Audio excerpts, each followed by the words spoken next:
오늘 은혜 받으실 말씀은 이사야 16장입니다. 이사야 16장 1절에서 5절까지 말씀을 다 같이 보겠습니다. 한 목소리로 봉독하겠습니다. 너희는 이 땅 통치자에게 어린 양들을 드리되 셀라에서부터 광야를 지나 딸 시온산으로 보낼지니라. 모압의 딸들은 아르논 나루에서 떠다니는 새 같고 보금자리에서 흩어진 새 새끼 같을 것이라. 너는 방도를 베풀며 공의를 판결하며 대낮에 밤같이 그늘을 지으며 쫓겨난 자들을 숨기며 도망한 자들을 발각되게 하지 말며 나의 쫓겨난 자들이 너와 함께 있게 하되 너 모압은 멸절하는 자 앞에서 그들에게 피할 곳이 되라.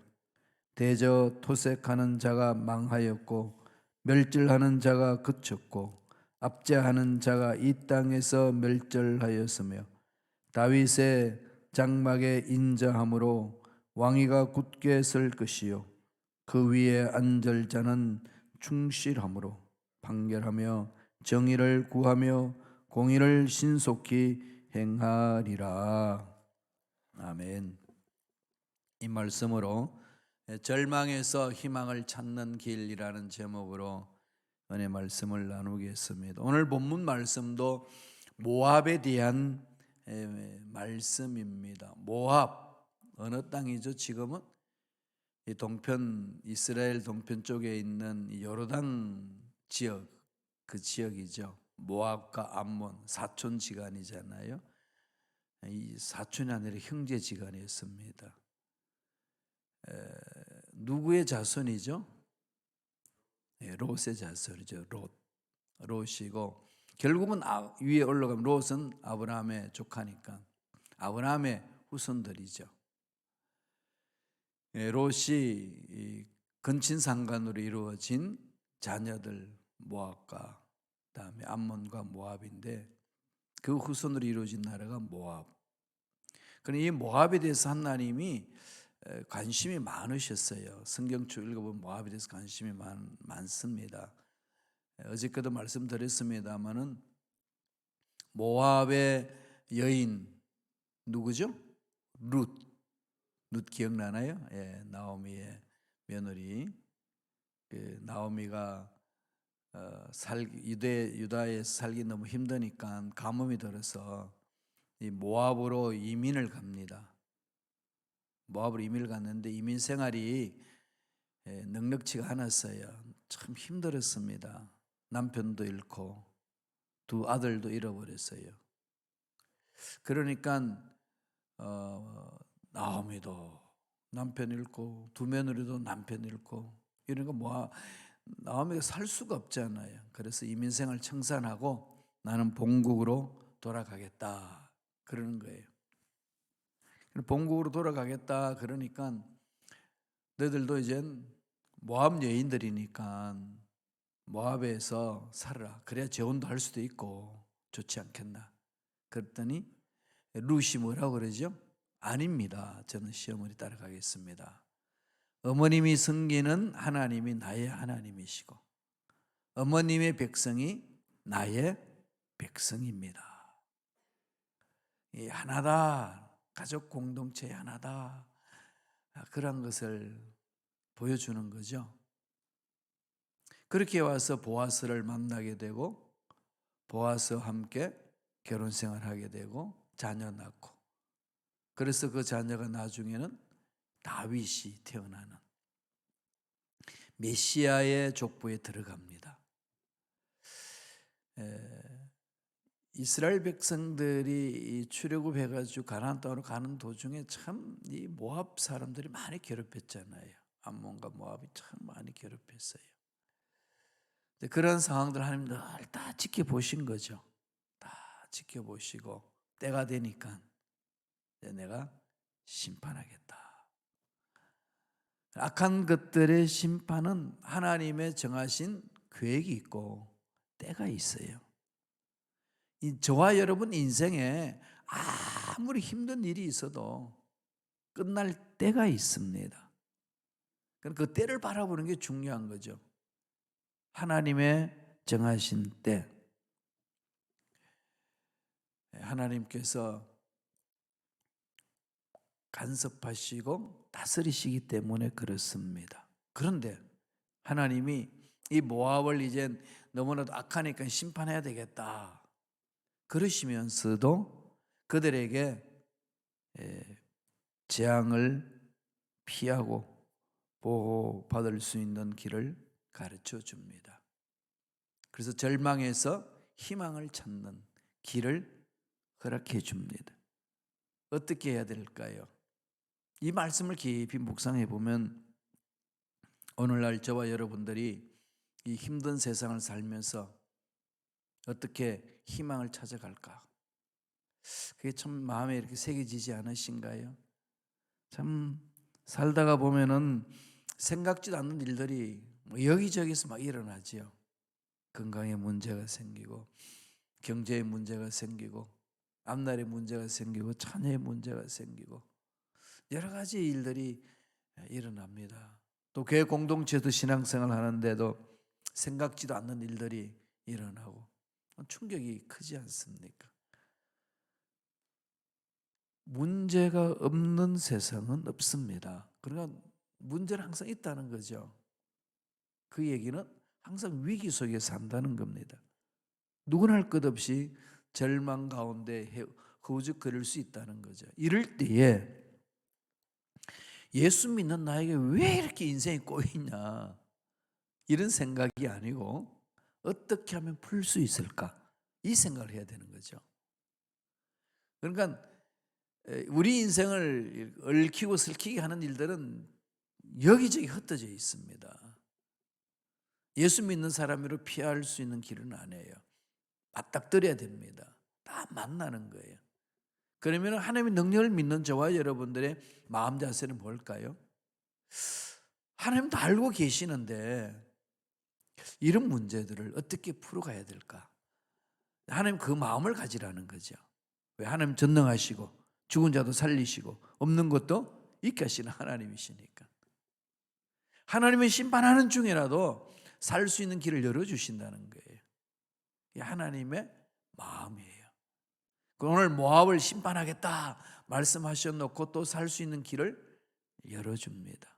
어떻게 살 수 있다고 이야기하나요? 첫째로 겸손하게 시온산으로 피하라. 시온산이 뭐죠?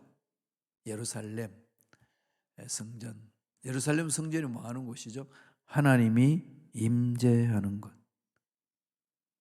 하나님이 임재하는 곳을 시온산으로 이렇게 표현을 했습니다. 그러니까 힘들고 어려운 상황이 펼쳐질 때에 마음 자세에 중요한데 그 마음 자세 어떻게 되느냐? 하나님이 임재하는 곳으로 가라 이거잖아요. 하나님이 어디에 임재하십니까? 눈에 보이지도 않고 귀에 들리지도 않고 만질 수도 없는데 어디 계시나요? 말씀이죠.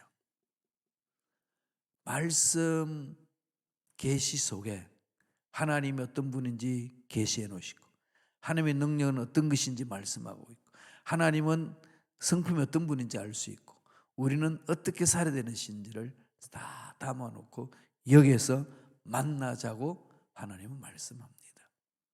그래서 만날 수 있는 길을 다 열어줬는데도 안 만나요. 그러면서 아우성칩니다.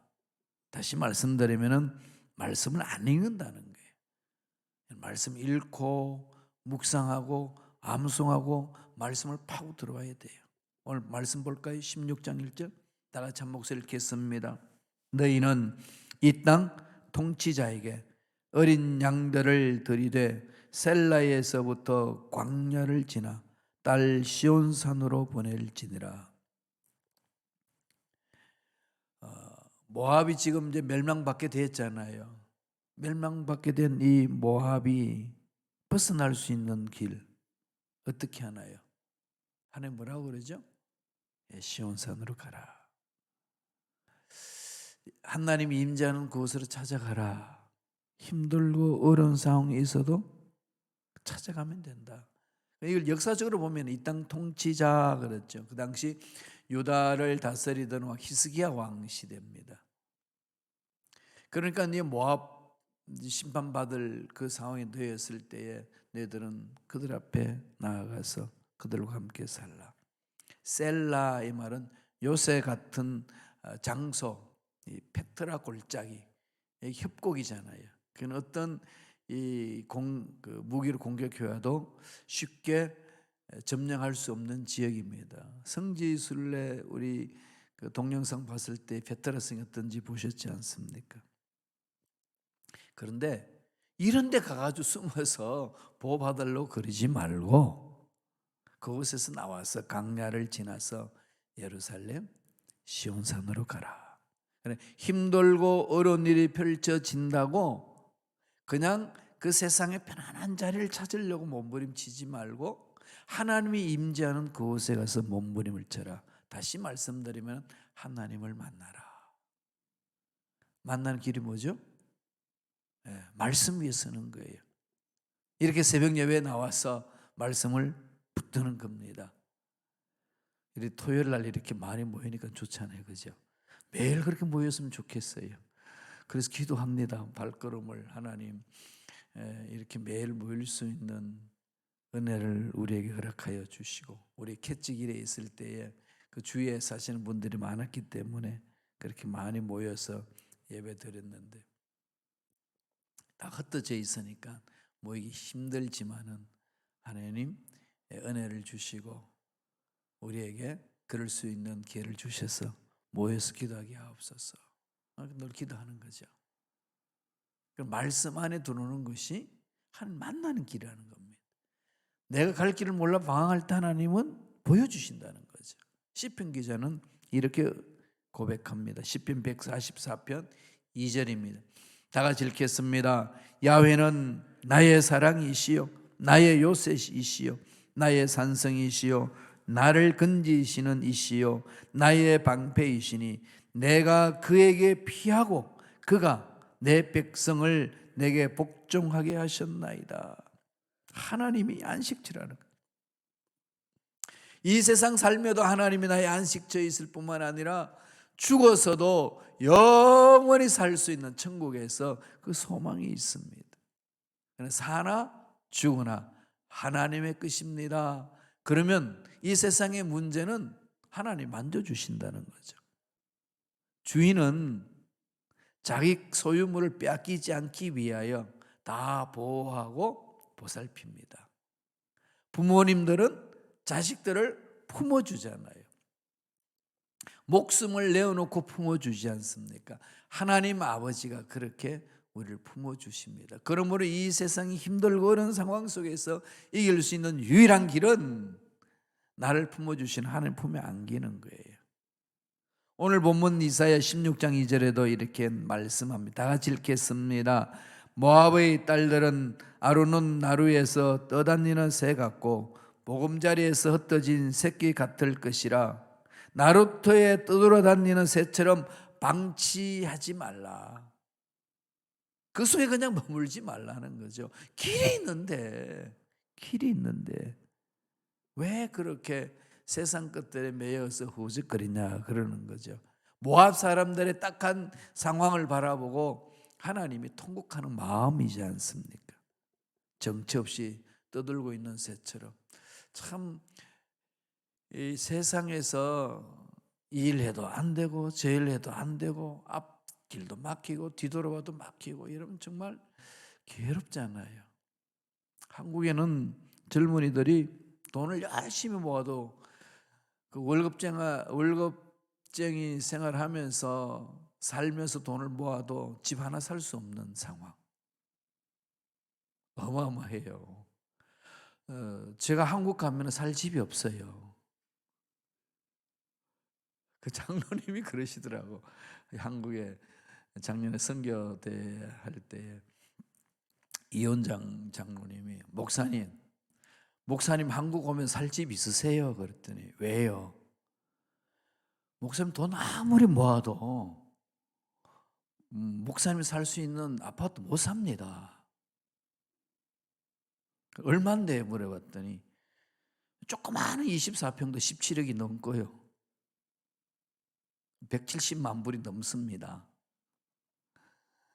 그러니까 뭐 웬만해서 살만하면 25억 뭐 이러더라고요. 그냥 전세도 그냥 뭐 9억, 물론 뭐 좀 약한 것도 있겠지만은, 그럼 그 소리 듣고 나니까 억극하는 소리만 들리더라고.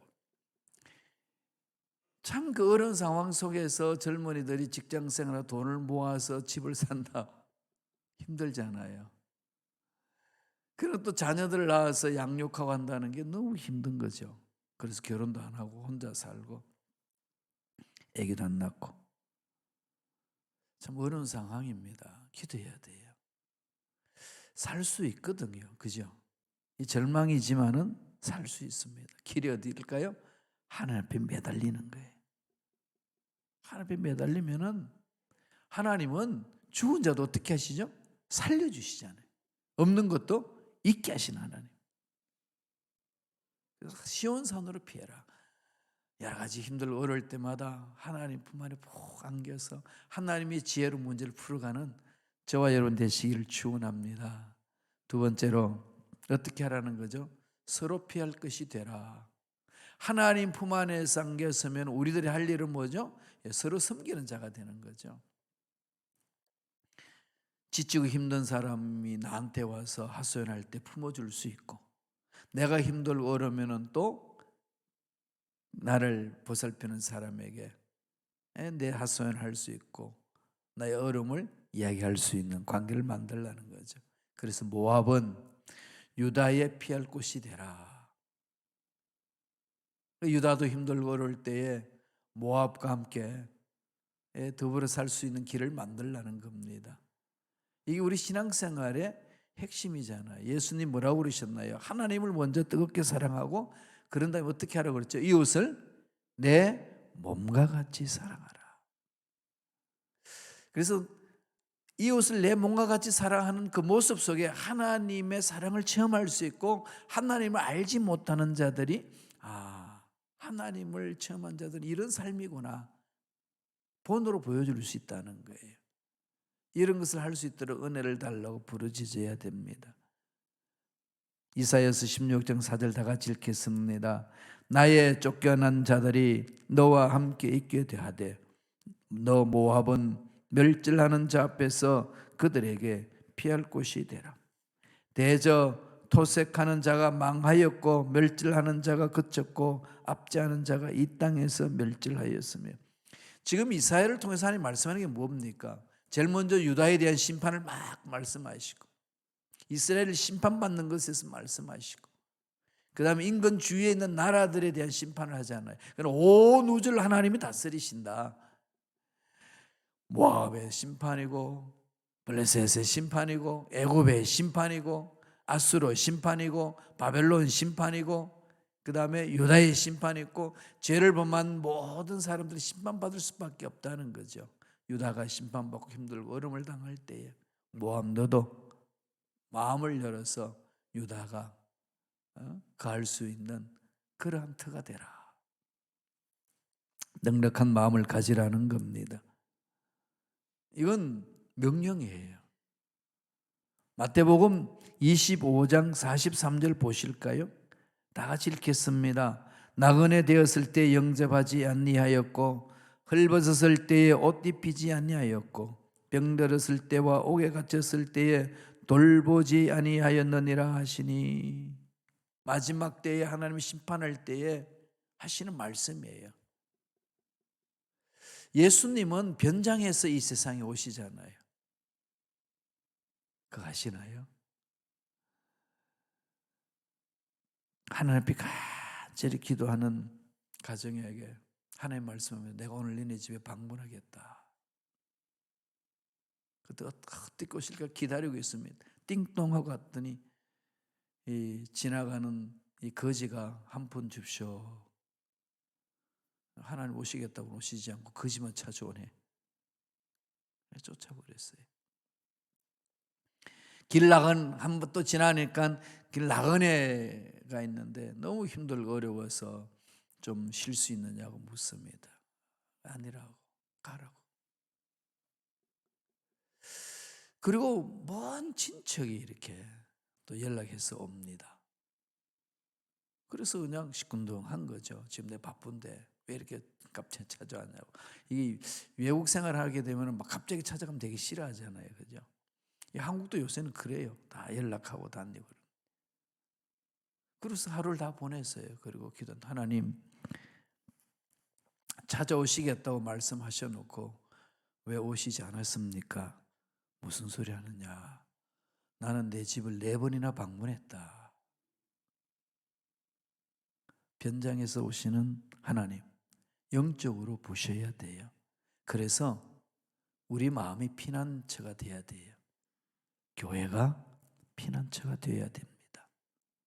힘들고 어려운 자들이 편안하게 쉴 수 있는 하나님의 사랑을 체험했으면 그 사랑이 내 가슴 속에서 불타서 그 사랑으로 사람을 녹일 수 있는, 죄를 쫓아낼 수 있는, 흑암의 세력을 멸할 수 있는 그 놀라운 사랑, 그게 우리 속에 넘쳐나야 되는 거지.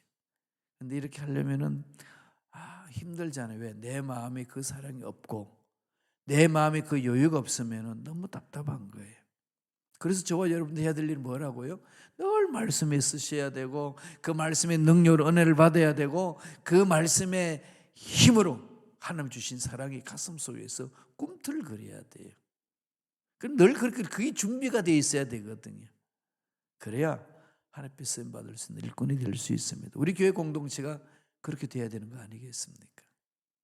절망 가운데 하나님 품 안에 안기고 하나님께 길을 찾고 하나님이 주신 지혜로 문제를 해결하고 은혜를 체험하고 사랑을 체험했으면 그 사랑으로 가슴에 품고 그렇게 사랑을 베풀라는 말씀입니다. 이사야 16장 5절에 보면은 유다에 대해서 이야기합니다. 다 같이 읽어볼까요? 다윗의 장막에 인자함으로 왕위가 굳게 설 것이요 그 위에 앉을 자는 충실함으로 판결하며 정의를 구하며 공의를 신속히 행하리라. 왜 유다야 망하느냐? 이유는 딱 하나, 하나님의 말씀이 쓰지 않는다는 거예요. 하나님이 기뻐하시는 삶을 살지 않는다는 겁니다. 그러니까 주위에 망하는 사람들을 품을 수 있는 그런 나라가 되기 위해서는 하나님이 기뻐하시는 그런 삶을 살라, 그렇게 말씀합니다. 교회 공동체 올바로 서기 위해서는 하나님 말씀에 순종하라는 거예요. 힘들다 어렵다 주저앉는 자 되지 말고 전능하신 하나님을 바라보고 하나님이 기뻐하시는 일이 무엇인지를 가슴에 새기라, 그걸 말씀하고 있습니다. 쫓겨난 자들, 모압 사람들이 심판받아서 이리저리 흩어질 때에 너희들이 독하게 대하지 마라, 품어주라. 쫓겨난 자들, 하나님의 소유라는 거죠. 그래서 사람을 물건으로 취급해서는 안 됩니다. 그래서 미국이 빨리 정신 차려야 돼요. 인종차별은 하나님 앞에 큰 죄악이에요. 대한민국도 마찬가지입니다. 노동력을 외국에서 빌려와가지고 노동자들이 한국에 오면은 얼마나 천대시합니까? 집 밟아요. 하나님 다 지켜보시거든요. 왜? 하나님의 형상대로 만들어져 있는, 하나님의 형상을 입고 세상에 사는 자들을 그렇게 천대하고 학대해서는 안 된다는 거예요. 이건 우리 신앙생활에 그대로 적용되어야 됩니다. 하나님의 사랑을 가슴에 품고 가는 거죠. 하나님 기뻐하시는 일이 뭐냐? 그러면서 5절에 뭐라고 그랬나요? 충실하게, 충성이죠. 그걸 올바로 써서 판결하는 겁니다. 그래서 우리 대한민국 새로운 대통령이 선출됐잖아요. 여러 가지 지금 일들을 이루고 있는데 정말로 나라를 살리는 대통령이 될 수 있도록 기도해야 돼요. 국민들과 소통해서 갈 수 있도록 끊임없이 기도해야 됩니다. 충실함으로 판결하고 또 뭘 구하라는 거죠? 정의를 구하며. 정의가 뭔가요? 모든 사람들이 공평하게 살 수 있는 길을 마련해 주는 것. 그래서 하나님의 의가 드러나게 하는 것. 이런 나라가 돼야 된다는 거죠. 미국도 마찬가지고 교회 공동체도 마찬가지입니다. 그래서 늘 말씀에 쓰셔야 일을 할 수가 있어요. 힘들고 어렵다고 시간 없다고 말씀 놓지 맙시다. 그리고 기도하는 것을 쉬지 맙시다. 매달려야 됩니다. 16장 4절 하반절 한번 보실까요? 다 같이 읽겠습니다. 대저 토색하는 자가 망하였고 멸절하는 자가 그쳤고 압제하는 자가 이 땅에서 멸절하였으며 반드시 선은 악을 이깁니다. 하나님의 선포예요. 하나님의 정은 명령입니다. 이건 피할 길이 없어요. 이 세상에서 악한 것들이 난리치는 것 같지만 때가 되면 다 망하게 됩니다. 거짓이 판치지만은 때가 되면 거짓은 다 들춰놔요. 하나님이 이루시잖아요. 그런 거 어떻게 해야 되죠? 와서 회개하고 돌이켜야 되고 어려움을 당한 사람을 외면하지 말고 품어줘야 돼요. 그래서 우크라이나 전쟁이 있는데 지금 우리 교단 전체가 북미 총회에 속한 모든 교회가 그 우크라이나를 돕자 우리 모여서 회의하고 결론 내렸습니다. 그럼 여러분 이 계획도 없는 헌금이잖아요. 십시일반 모으셔야 돼요. 이거 외면하면 안 됩니다. 우리들도 대한민국도 6.25 사변으로 인해서 어려움을 당할 때에 외국에서 그러한 도움의 손길이 얼마나 많이 왔는지 모르지 않습니까? 모릅니다. 그죠? 너무 많이 온 거죠. 감당할 수 없을 만큼. 그래서 살아난 거 아니겠어요? 저와 여러분도 하나님의 사랑을 가슴에 푹 새기면서 이웃의 어려움도 돌볼 줄 알고 그리고 이웃의 그 마음에 답답한 마음들이 쉴 수 있는 마음의 공간도 가지고 교회 공동체도 그들이 쉴 수 있는 피난처가 될 수 있도록 만들어야 되는 거예요. 오늘 이 이사야를 통해서 모압의 심판에 대해서 말씀하시면서 살 길을 열어주습니다. 먼저 시온산을 찾아라. 하나님을 만나자. 그리고 하나님 만나고 그 사랑의 힘으로 서로 안식처가 되고 서로 피난처가 될 수 있도록 넉넉한 마음을 가지고 사랑으로 섬기는 자가 되라. 그 말씀을 오늘 우리에게 주고 있습니다. 이 말씀대로 순종함으로써 하나님께는 영광이요 내 삶은 행복 있고 주위 사람들은 은혜가 넘쳐나는 멋진 삶을 살아내는 저와 여러분 되시기를 축원합니다. 기도하겠습니다. 하나님 감사와 찬양을 드립니다. 참으로 이 세상 힘들고 어렵습니다. 힘들고 어려운 이 상황 속에 전쟁으로 인하여서 무각의 시민이 죽어가는 이 상황 속에 우리는 편안하니까 우리는 괜찮아 이런 생각으로 인색하고 개인주의로 주저앉는 우리가 아니라 마음문을 열고 도울 수 있는 자를 도울 수 있는 비록 내게 손해가 좀 있단다 할지라도 하나님이 기뻐하시는 일이기에 내가 그 일에 동참하겠습니다 결단하며 헌신하는 우리가 될 수 있도록 성령님 역사하여 주시옵소서. 힘들고 어려울 때 세상 방법 찾아가지 않게 하여 주시고 하나님이 임재하시는 그곳에 찾아오게 하셔서 하나님의 음성을 듣고 순종함으로 귀한 열매 맺는 주님의 귀한 일꾼들에게 축복하여 주옵소서. 은혜에 감사하여 예물 드립니다. 예물 드린 손길 기억하여 주시고 소원 이루어주시고 앞날 열어주시고 예배하신 놀란 복이 넘쳐나게 축복하여 주시옵소서. 감사와 찬양을 드렸고 예수님 이름으로 축복하며 기도드리옵나이다. 아멘.